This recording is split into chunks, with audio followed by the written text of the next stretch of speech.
2000 contact capacity, polycarbonate fiber plastic, dual speaker setup, up down volume rocker, music player, play next pause rocker, crystal keypad, call blocklist settings, ব্লুটুথের মাধ্যমে number sharing settings, wireless FM radio setup, call লিস্টে all call settings, 330 plus easy operating system, camera setup, torch light, type B charging port, better hand gripping. আসসালামু আলাইকুম, কি অবস্থা সবার? এটা হচ্ছে নোকিয়া 5310। এই ফোনটি ফার্স্ট রিলিজ হয় 2007 সালে, পরবর্তীতে আবার রিব্র্যান্ডেড হয়ে 2020 সালে 19 মার্চ আবারও মার্কেটে লঞ্চ হয় HMDর হাত ধরে নোকিয়া 5310 নামে। বক্সের মধ্যে কি কি রয়েছে সেটা দেখে নিব, সেই সাথে ফোনটি ব্যবহারে কি কি সুবিধা পেলাম এবং কি কি অসুবিধা পেলাম, তাছাড়া বর্তমানে বাংলাদেশের মার্কেটে এটার কত দাম রয়েছে বা কোথায় পাওয়া যাবে সবই জানাবো আজকের ভিডিওতে। চলুন ভিডিওটি শুরু করা যাক। বক্সটি আনবক্স করার সাথে সাথে পেয়ে যাবেন সেই কাঙ্ক্ষিত ডিভাইসটি। এরপরে রয়েছে 2 ওয়াটের টাইপ বি একটা চার্জার, সামনে রয়েছে নোকিয়ার ব্র্যান্ডিং লোগো দেওয়া। এরপর পেয়ে যাবেন নোকিয়ার ব্র্যান্ডিং লোগো সহ একটা ইয়ারফোন। তারপরে পেয়ে যাবেন 1200 mAh এর একটা বিগ ব্যাটারি। আমি আপনাদেরকে সতর্কমূলক একটা বার্তা দিতে চাই, যেখানে এই ফোন কেনার ক্ষেত্রে কিছু কিছু জিনিস আপনাদের অবশ্যই লক্ষ্য করতে হবে। কম দামে নোকিয়ার বাটন ফোনগুলো খোঁজ করার চেষ্টা করবে না, এতে আপনি ঠকে যাবেন। ওকে, যেহেতু এই ফোনটা নোকিয়ারই, তো এই ফোনেরও কিছু তথ্য রয়েছে। যে জিনিসটা, এই যে ছোট একটা স্টিকার দেখেন, এই স্টিকারের ভিতর সব কিছু রয়েছে। আর এই স্টিকারটা সহ আপনারা যে কোনো প্রোডাক্ট কিনবেন, যেমন এই যে 5310, এইখানে অলরেডি সব ডিটেলস এটাতে দেওয়া রয়েছে এই স্টিকারের মধ্যে। এটার মডেল কত, ডেট কত, এর স্ক্রিন সাইজ কত, তাছাড়া এটার প্রাইসটা কত ছিল, চার্জারের ওয়াট কত, ভোল্টেজ কত, এটা কোন দেশের তৈরি, কোথায় তৈরি হয়েছে, সব কিছু এর মধ্যে কিন্তু আপনারা পেয়ে যাবেন। এই জিনিসটা অবশ্যই লক্ষ্য করবেন, তাহলে আপনারা ঠকবেন না। কারণ মার্কেটে অনেক অসাধু ব্যবসায়ীরা রয়েছে যারা আসল বলে নকল পণ্যগুলো বিক্রি করে। 5310-তে সবথেকে ভালো যে দিকটা রয়েছে তা হচ্ছে এটার বডি ম্যাটেরিয়ালটা।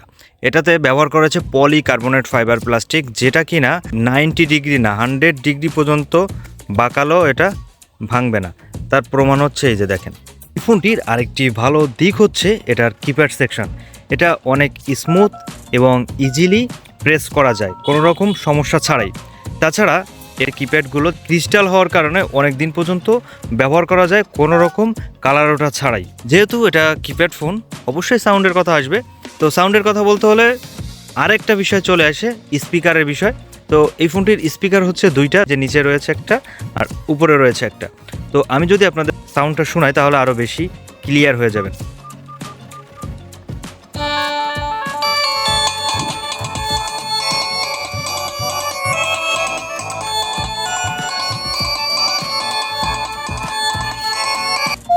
অনেক সুন্দর একটা সাউন্ড পাবেন এই ফোনটিতে। ফোনটির পোর্টস অ্যান্ড বাটনের কথা বলতে হলে এর উপরের দিকে পেয়ে যাবেন type B charging port, and তার পাশে পেয়ে যাবেন 3mm একটা হেডফোন পোর্ট। তাছাড়া এটার বাঁ সাইডে রয়েছে volume rocker, up and down, এবং ডাইন সাইডে রয়েছে song play, pause, next button.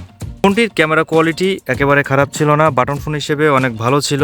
তবে ক্যামেরার পাশে যে ফ্ল্যাশ লাইটটা রয়েছে, এটা ছবি তোলার কাজে না লাগলেও রাত্রে পথ চলার জন্য অবশ্যই কাজে দিবে। ফোনটির ইউজার ইন্টারফেস একেবারে ইজি। এটাতে ব্যবহার করা হয়েছে 330 প্লাস অপারেটিং সিস্টেম। 2000 ফোন বুকের পাশাপাশি কল ব্লক লিস্টের সুবিধা পাবেন, ম্যানুয়াল কল রেকর্ডিংয়ের সুবিধাও পাবেন। এছাড়া আপনারা এই ফোনটা দিয়ে যে কোনো স্মার্টফোন থেকে সরাসরি ব্লুটুথের মাধ্যমে নাম্বার ট্রান্সফার করে নিতে পারবেন। ফোনটিতে ওয়্যারলেস এফএম রেডিওর সুবিধা রয়েছে, চাইলে আপনারা ওয়্যার ব্যবহার করেও এফএম রেডিও শুনতে পারবেন।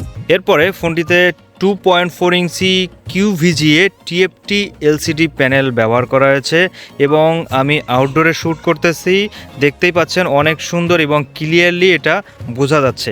তাছাড়া এটার উপরে যে গ্লাসটা রয়েছে অনেক শক্তপোক্ত, যেটা কিনা আপনাদের যে চাবি রিং বা অন্য অন্য যেসব জিনিসপত্র আছে পকেটে থাকলেও এটাতে আপনাদের সাপোর্ট দিয়ে ডিসপ্লেটাকে সুরক্ষিত রাখবে। এটি 2G সাপোর্টেড ফোন হওয়ায় এটা একবার ফুল চার্জ করলে আপনারা মিনিমাম 2 থেকে 3 দিনের মতো চার্জ ব্যাকআপ পেয়ে যাবেন রাফ ইউজে, আর নর্মাল ইউজে 4 থেকে 5 দিনের মতো অনায়াসে পার করে দিতে পারবেন। এই ফোনটির খারাপ লাগা দিকগুলো এক এক করে বলে দিই। ফার্স্ট অফ অল, এই যে স্পিকারের যে জায়গাটা দেখতে পাচ্ছেন, এখানে প্রচুর পরিমাণ ময়লা হয়।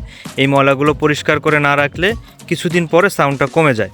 তারপরে এটার যে টাইপ বি চার্জিংটা রয়েছে, এখন বর্তমান সময়ে প্রত্যেকটা ফোনে type C charging port, so এটাও আপডেট করতে পারতো কোম্পানি। এটা বাংলাদেশের মার্কেটে এখন অ্যাভেলেবেল পাওয়া যায় না, অফিসিয়ালি অনেক আগেই বন্ধ হয়ে গিয়েছে, আনঅফিসিয়াল পাওয়া যায় এবং এটা ইন্ডিয়ান ভেরিয়েন্টটা বাংলাদেশে পাওয়া যায়। তো ইন্ডিয়ান ভেরিয়েন্টটাতে কোনো ধরনের ওয়ারেন্টি বা গ্যারান্টি পাওয়া যায় না, এই বিষয়টাও অনেকটা খারাপ লাগার একটা ব্যাপার। ব্যাটারি এম্পিয়ার 1400 অথবা 1500 করা উচিত ছিল, যেমন নোকিয়া 130 মিউজিকে রয়েছে, বা এখন বর্তমান সময়ে যে বাটন ফোনগুলো আসতেছে সবগুলোই ব্যাটারি আরও আপগ্রেড করে নিয়ে আসতেছে। বর্তমান সময়ে এটা 6,500 থেকে 7,000 টাকার মধ্যে পেয়ে যাবেন। অবশ্য যেহেতু ইন্ডিয়ান ডিভাইস, এটার প্রাইসটা সবসময় ওঠানামা করে, যার কারণে এক্স্যাক্ট ক্লিয়ারলি কত দাম এটা বলা যাচ্ছে না। তবে স্ক্রিনে যে নাম্বারটা রয়েছে এই নাম্বারে কল করে আপনারা প্রাইসটা জেনে নিতে পারেন।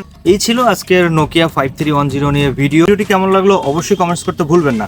সেই সাথে আমাদের ফেসবুক পেজ এবং ইউটিউব চ্যানেলে যারা সাবস্ক্রাইব করেনি অবশ্যই সাবস্ক্রাইব এবং ফলো দিয়ে আমাদের সঙ্গে থাকবেন। আমরা নোকিয়া নিয়ে কাজ করি, নোকিয়ার নতুন নতুন যেসব বাটন ফোনগুলো রয়েছে আমাদের চ্যানেলে সব সময় আপডেট দিয়ে থাকি। ভালো থাকুন সবাই, সুস্থ থাকুন, দেখা হবে নতুন ভিডিওতে।